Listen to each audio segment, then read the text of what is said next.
Hola y bienvenidos a este nuevo capítulo de su querido podcast ¿Qué onda con las brigadas? En este capítulo les vamos a hablar sobre las cosas básicas de búsqueda y rescate, en donde aprenderemos a cómo ubicar, rescatar y buscar a personas malheridas después de una catástrofe. También a cómo evacuar y a hacer un análisis del daño de la zona. Pero bueno, ya no les spoileo más y mejor vamos a iniciar con este capítulo. Y bueno, conmigo tengo a unos especialistas en los temas que ya les he comentado. E iniciamos contigo, Robinson. ¿De qué nos vas a hablar? Bueno, y ahora pues voy a hablar sobre las diferentes técnicas para localizar y rescatar en estructuras colapsadas. En las fases iniciales, en cuanto a la búsqueda de personas sepultadas, el paciente tiene que encontrarse consciente para que pueda responder a nuestra llamada. La secuencia para la búsqueda y localización: se tiene que recopilar la información de la zona, después asegurar la zona, evitar que nadie entre, después revisar y evaluar la estructura, rescatar superficialmente lo que es más fácil de rescatar, las personas que están como a la vista, y ayudar primero a esas personas. Después elaborar un plan de búsqueda, establecer áreas de búsqueda, decidir la técnica de búsqueda que vamos a utilizar, trabajar la técnica de búsqueda y marcar los puntos posibles. Después hay que analizar la información e ir reajustando el plan. Confirmar y localizar a la víctima, atención del paciente, del escombro y apuntalamiento. Y por último, la extracción. Y para realizar esta maniobra, el responsable tiene que valorar este procedimiento, que se pueden optar otras alternativas. Después vamos a ver algunas preguntas para ver si el entorno te permite realizar estas técnicas. El exceso de ruido para esta maniobra.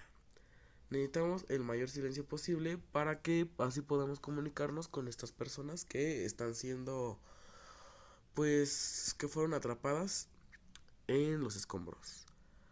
El escombro es seguro, pues hay que ir desplazándose por él para descartar zonas que donde no podría estar alguien atrapado. Tengo suficiente gente preparada. El personal disponible es fundamental para descartar una zona eficazmente. Después se tiene que valorar el escombro, que en ocasiones se puede usar geófonos o perros rescatistas, aunque todas se pueden solapar para descartar posibles sepultados. Y existen mucho más factores para tener en cuenta por el responsable de la intervención y a su vez por el responsable de seguridad. Las dos figuras diferentes que son la llamada y la escucha. La llamada se debe hacer mirando hacia adelante, focalizando en diagonal hacia el suelo, y si es necesario, el interviniente se tiene que arrodillar o tumbar sobre el escombro para poder acceder mejor a una posible respuesta de la víctima sepultada. Después, personalmente prefiero la utilización de la voz, que esta se puede amplificar con un megáfono, ya que la voz sitúa sobre la víctima una persona que viene a ayudarlo y nos identifica. Podemos utilizar también objetos como con mucha más probabilidad de profundizar en el escombro, pero tienen una pega. La persona sepultada y aturdida puede no identificar con el equipo de rescate o no contestar. También se puede usar un silbato o golpear con algo fuerte sobre la estructura. Después, posiblemente la unión de la voz junto con varios golpes sea una mezcla eficaz para que la persona nos pueda escuchar más fácilmente. Después de esto, sigue la escucha, que es la parte en donde la persona afectada va a empezar a intentar salvarse. Primero que nada, la concentración del grupo es importante porque nadie debe hablar y todos tienen que estar en silencio. Hay que tener en cuenta que la persona se encuentra sepultada y puede contestarnos de cualquier forma, hablando, golpeando o haciendo ruido con teléfono, llorando, y pues no siempre podrá hablar, por lo que no hay descarte de ningún sonido por increíble que nos parezca. Para el escucha es fundamental el silencio para que nuestros oídos capten cualquier sonido de interior del escombro. Existen muchos sistemas para escuchar a través del escombro, como los geófonos, que requieren un material muy caro y una formación previa. Después de hablar con personas intervinientes en grandes catástrofes, concretamente con gente de Haití, sus recomendaciones siempre han sido las mismas para una fase inicial hasta la llegada de los geófonos. Llevar un fonendo tienen un mejor sistema, es más barato. Ok, bastante interesante la información que nos acaba de proporcionar mi compañero Robinson para buscar gente en circunstancias bastante malas como podemos ver, y me encanta cómo en todo el equipo se apoyan para poder lograr el rescate a esa persona. Bueno, seguimos con mi compañero Gerardo. Dinos, Gerardo, ¿de qué nos vas a hablar tú? Yo les hablaré un poco sobre unas fases de la brigada de búsqueda y rescate.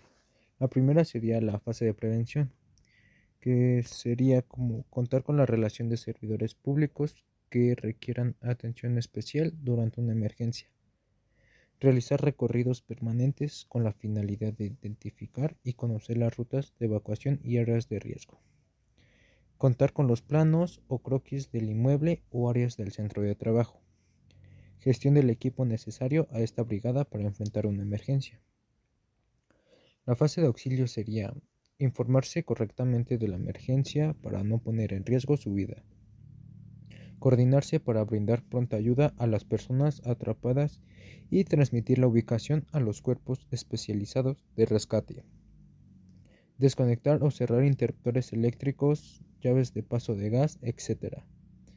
Si la persona está atrapada, llámela, grítele o comuníquese a través de golpes y ruidos para tratar de saber cómo se encuentra y poder brindarle auxilio. Verificar si existe riesgo de un incendio o explosión. De ser así, dar aviso a la Brigada de Control y Combate de Incendios. Apoyar a los grupos especializados cuando estos así lo requieran para enfrentar una contingencia. Fase de recuperación. Sería coordinarse con el resto de las brigadas para valorar las condiciones en que se encuentra el inmueble. Colaborar en el restablecimiento de los servicios vitales. Acomodo y mantenimiento del equipo utilizado en el simulacro o la emergencia. Y por último sería realizar un informe final de las acciones realizadas al coordinador de brigadas o coordinador de la brigada de búsqueda y rescate. Les hablaré sobre tipos o formas de cómo rescatar a una víctima de un accidente. Traslado en brazos. Esta técnica es aplicable en niños o adultos conscientes. No es recomendado realizar en adultos inconscientes, dado que su peso dificultará en demasiada la maniobra. Su procedimiento es 1. Colocarse de rodillas frente a la víctima. 2.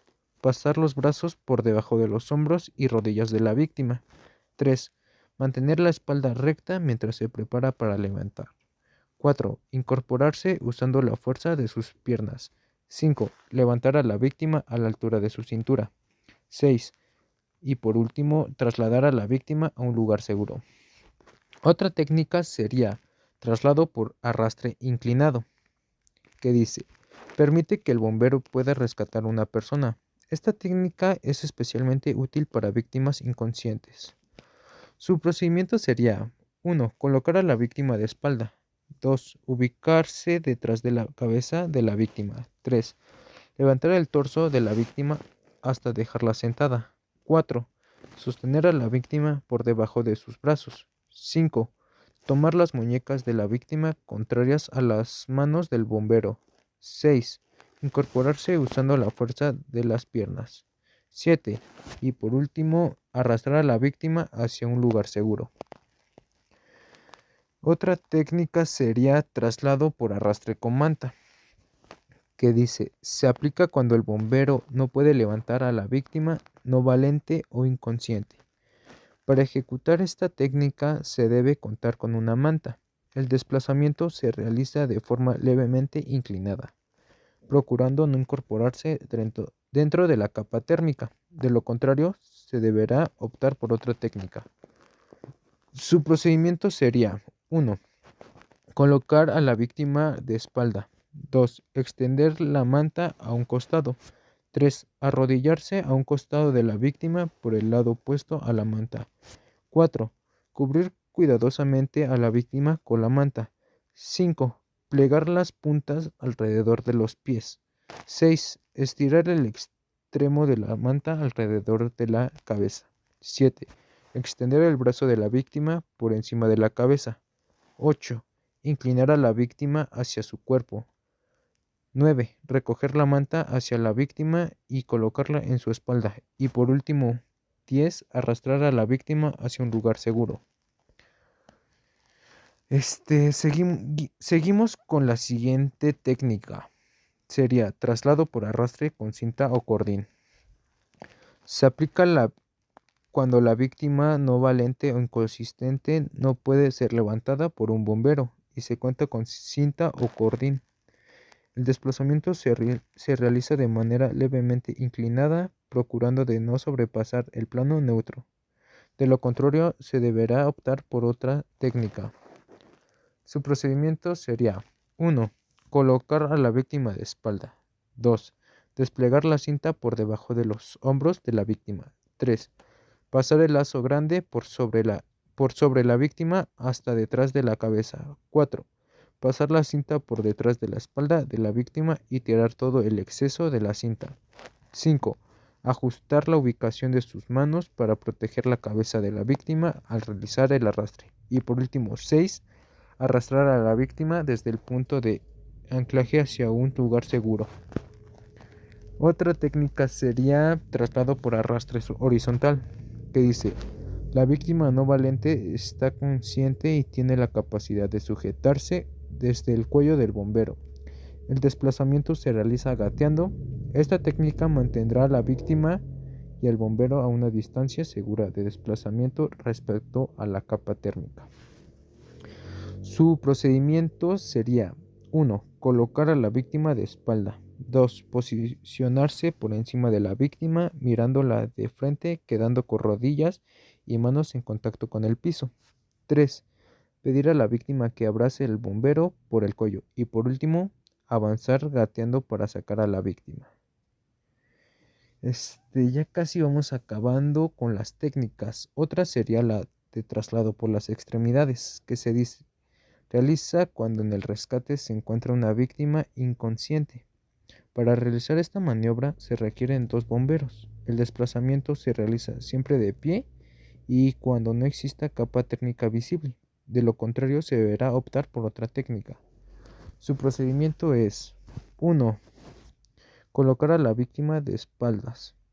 2. El bombero 1 o brigadista se posiciona detrás de la cabeza. Levantar el torso, tomar a la víctima por debajo de sus brazos y sostener las muñecas de la víctima contrarias a las de sus manos. 3. El bombero 2 o brigadista se coloca a los pies de la víctima y la toma por debajo de las rodillas. Y por último, 4. Ambos bomberos o brigadistas de manera coordinada se colocan de pie y trasladan a la víctima hacia un lugar seguro. También puede utilizarse la técnica de tomar ambas piernas por un mismo lado. Y la última sería la de traslado en camilla, que dice: se realiza cuando en el rescate se encuentra una víctima consciente o inconsciente.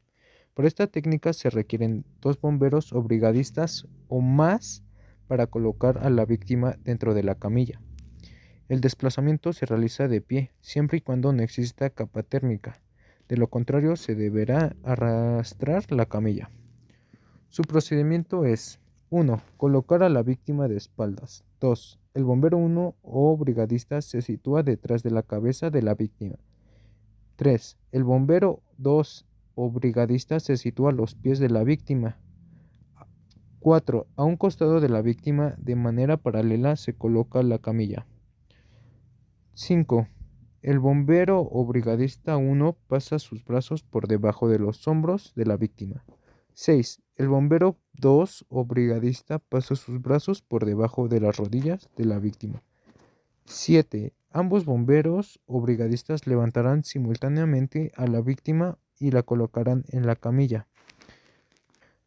8. Dependiendo de las condiciones, ambos brigadistas o bomberos se colocan de pie o arrastran la camilla para sacar a la víctima a un lugar seguro.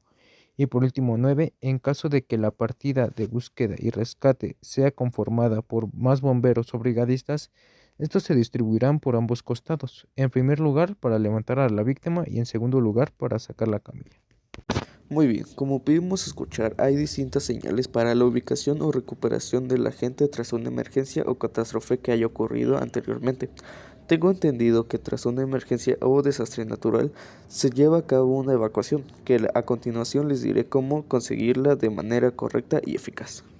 Y bueno, la brigada de búsqueda y rescate puede llevar a cabo una evacuación de ser necesario, lo cual implementa los siguientes pasos.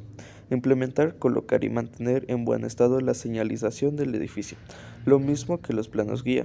Dicha señalización incluirá extintores, botiquines y debe ajustarse a las normas oficiales mexicanas, a que se refieren los presentes términos de referencia.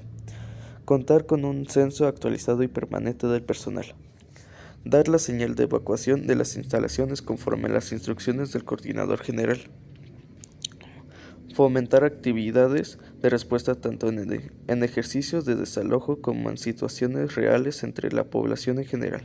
Ser guías y retaguardias en ejercicios de desalojo y eventos reales dirigiendo a los grupos de personas hacia las zonas de menor riesgo y revisando que nadie se quede en su área de competencia.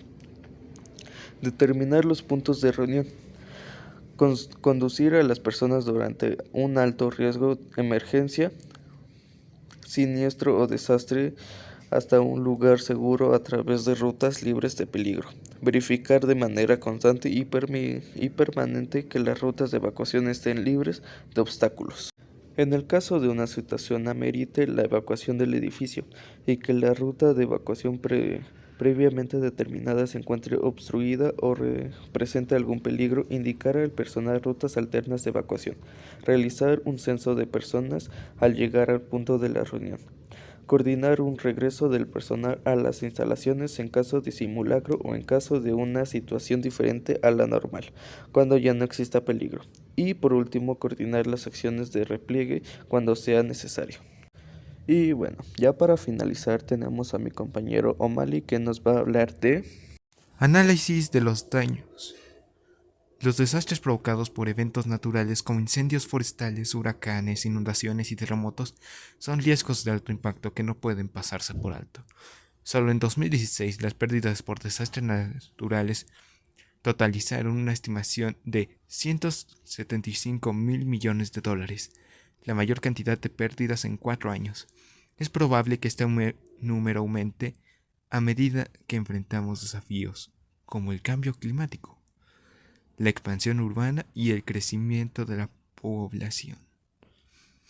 Teniendo esto en cuenta, la conciencia y la preocupación por los peligros naturales ha aumentado significativamente en los últimos años, tanto desde la gestión de riesgos internos como desde la perspectiva de la responsabilidad de los seguros. Los servicios de ingeniería de riesgos de TÜV SÜD GRS ayudan regularmente a las empresas a identificar estos expositores, evaluar su gravedad e impacto potencial, desarrollar planes de acción e implementar estrategias de mitigación rentables a nivel local y corporativo. Y bueno, eso sería todo por hoy. Espero que les haya gustado y nos vemos en el siguiente capítulo.